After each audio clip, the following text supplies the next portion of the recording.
प्रिय विद्यार्थियों, आज हम कक्षा 10 का 17.5 का पहला क्वेश्चन हल कर रहे हैं। पहले क्वेश्चन में हमें भारित माध्य ज्ञात करना है। भारित माध्य ज्ञात कैसे करेंगे? जैसे हमने पहले किया था प्रत्यक्ष विधि से। प्रत्यक्ष विधि से समांतर माध्य ज्ञात किया था हमने। समांतर माध्य जिसको हम x बार से दर्शाते हैं बराबर सिग्मा fx बटा सिग्मा f। अब देखो इसमें क्या थी? बारंबारता थी और यहाँ पे f है बारंबारता। अब हमें क्या ज्ञात करना है? भारित माध्य ज्ञात करना है हमें। अब हमें भारित माध्य ज्ञात करना है तो देखो कैसे ज्ञात करेंगे। बारंबारता की जगह हम क्या रख देंगे? W, क्योंकि भार को किससे प्रदर्शित करेंगे? हमें W से। सिग्मा WX बटा सिग्मा W। अब ये इसका सूत्र होगा। समांतर माध्य को x बार से दर्शाते हैं तो इसका भारित माध्य ज्ञात करना है तो इसके नीचे लिख देंगे W बार।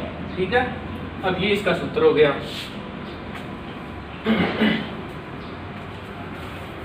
अब देखो हमने जैसे प्रत्यक्ष विधि से समांतर माध्य ज्ञात किया था उसी प्रकार हम भारित माध्य ज्ञात करेंगे। वही सेम विधि है, बस बारंबारता की जगह हमें भार मानना है। भार को कैसे मानेंगे? W से। देखो x और W, यहाँ पे क्या थी? पहले f है। अब देखो x की जगह हम क्या रख देंगे? जो अंक आए हैं वो 46, 67, 53, 72 और 58। ये हो गई इसकी अंक। अब देखो भार क्या दिया है हमें? गणित का भार है 2 गुना और अंग्रेजी का भार कितना है? 3 गुना। तो गणित के अंक कितने हैं? 67। 67 के सामने कितने लिख देंगे? 2। गणित का भार कितना है? 3। तो इंग्लिश का भार कितना है? अंक कितने हैं? 46। तो इसके सामने क्या लिख देंगे? भार 3। अब देखो जिसका नहीं दिया उसके सामने क्या लिखेंगे हम? 1 1। अब देखो उसमें हमने निकाला था fx, इसमें क्या निकालेंगे हमें? wx। तो देखो 46 को 3 से गुणा करेंगे तो क्या आएगा? 138। और 67 को 2 से गुणा करेंगे तो क्या आएगा? 134। 53 को 1 से गुणा करें तो 53। और 72 को 1 से गुणा करें तो 72। 58 को 1 से गुणा करें तो 58। ठीक है, अब देखो भारित माध्य का सूत्र क्या होता है?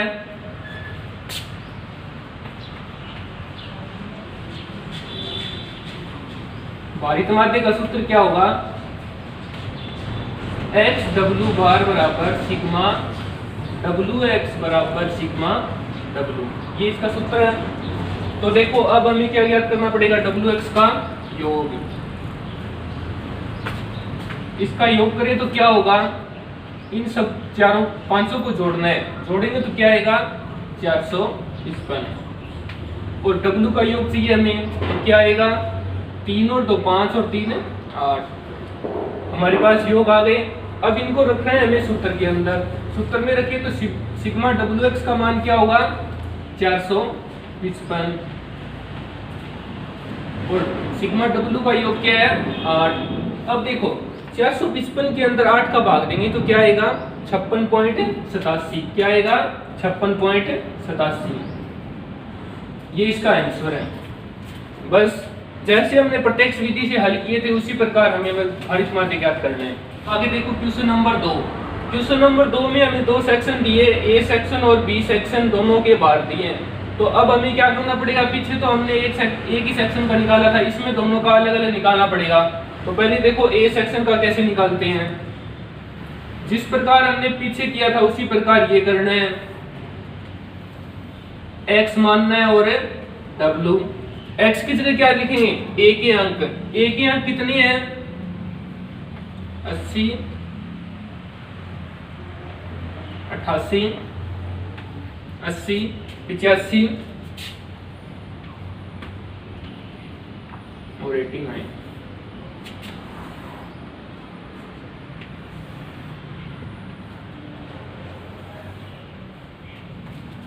अब देखो भार कितना है यहाँ पे? 1 3 2 2। अब हमें क्या निकालना पड़ेगा, भारित माध्य निकालने के लिए WX निकालना पड़ेगा। इन दोनों का गुणा करना पड़ेगा।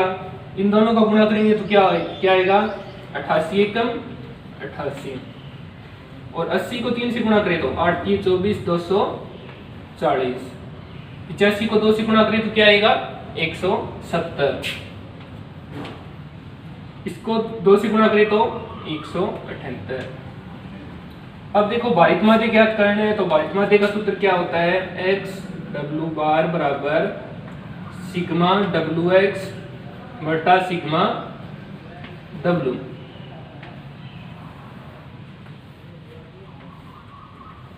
तो देखो WX का योग क्या होगा, यहाँ पे WX का योग चारों को जोड़ेंगे तो क्या आएगा 692,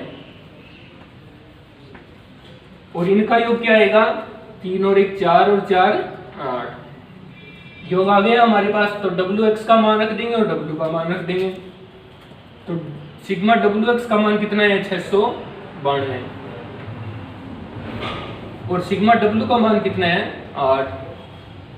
692 में 8 का भाग देंगे तो कितना आएगा 86.5, कितना आएगा 86.5। अब देखो इसी प्रकार B के अंक निकालने हैं हमें।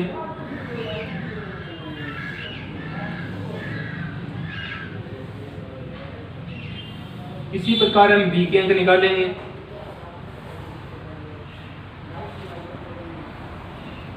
जहां पे अंक है तो उनको तो मानना है x, बाहर को W से, और आगे है WX। अब देखो B के अंक कितने हैं 76 90 86 और 90। बाहर कितना है इसका 1 3 2 2, बाहर दोनों का सेम दिया हुआ है हमें।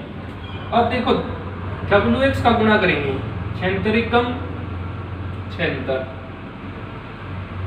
90 को 3 से करें तो 9 3 27 270, 86 को 2 से गुणा करें तो 172, 90 को 2 से करें तो 9 दूनी 18 180। अब हमें भारित माध्य निकालना है तो WX का योग करना पड़ेगा और W का योग करेंगे। WX का योग करेंगे तो क्या आएगा 698, और W का योग हमने पीछे किया था, इनको जोड़ लेंगे तो क्या आएगा 8। अब B का भारित माध्य निकाले तो क्या आएगा x W बार बराबर सिग्मा WX बटा सिग्मा W।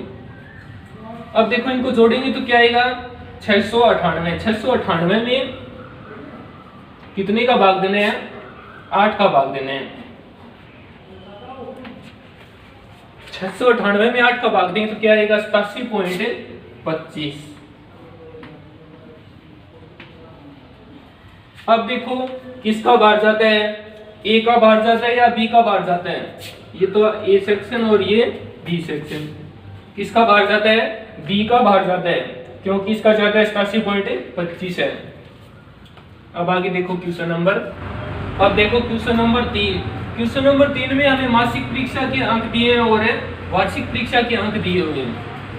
अब इसको कैसे करेंगे, हमें वार्षिक परीक्षा का भार कितना दिया हुआ है 2 गुना दिया हुआ है, इसके सामने हम क्या लिख देंगे 2। बाकी किसी का भार नहीं दिया तो उसके सामने हम क्या लिख देंगे 1 के। भार को हम किससे प्रेजेंट करेंगे x से, W से। भार को किससे प्रेजेंट करेंगे W से, और अंकों को x से।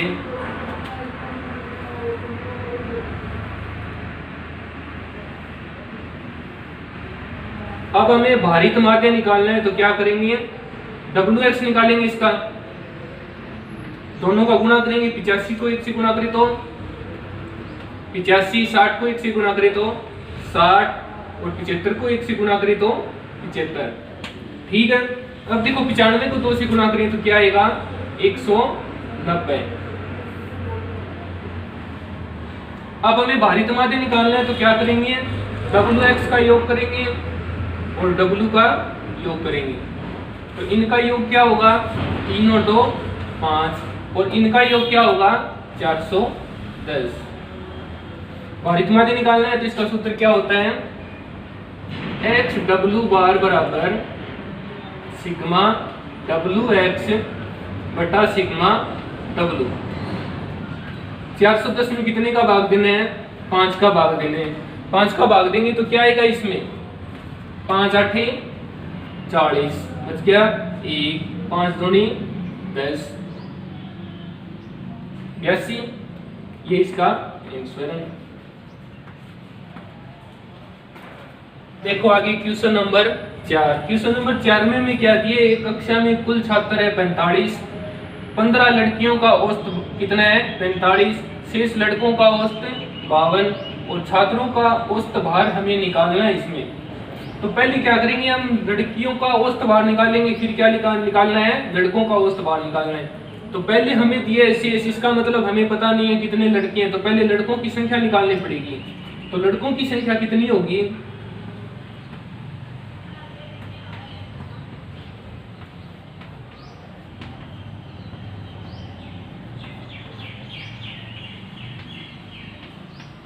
लड़कों की संख्या कैसे निकालेंगे हम?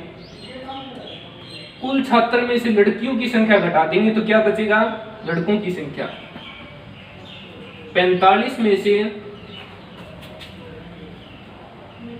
15 लड़कियां घटा दें तो बाकी क्या बचेंगे? 30। ये क्या है? लड़कों की संख्या। अब देखो हमें छात्रों का औसत भार निकालना है, तो पहले क्या निकालेंगे? 15 लड़कियों का औसत भार।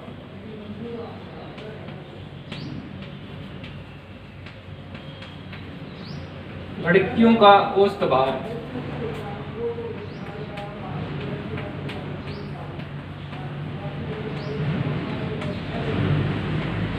औसत भार क्या होगा? कुल लड़कियों की संख्या से औसत को गुणा कर देंगे, 15 गुना 45, इन दोनों का गुणा कर देंगे तो क्या आ जाएगा? कुल वजन आ जाएगा इसका। कितना आएगा? 675 kg। अब देखो लड़कों का औसत, लड़कों की संख्या तो हमने पहले निकाल ली थी, तो लड़कों का औसत भार क्या होगा?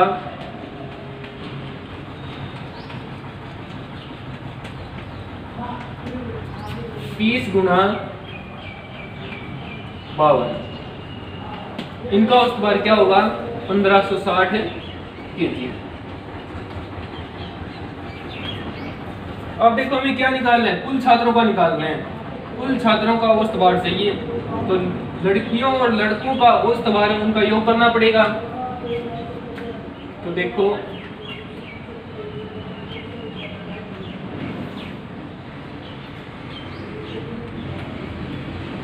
औसत भार बराबर इन दोनों का जोड़ देंगे हम और कुल संख्या का भाग दे देंगे। तो क्या इनका, चलो इसको लिख लेते हैं।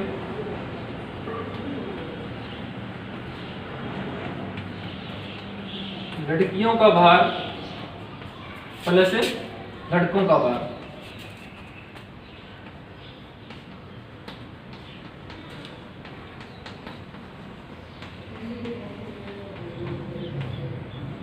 और नीचे कुल संख्या।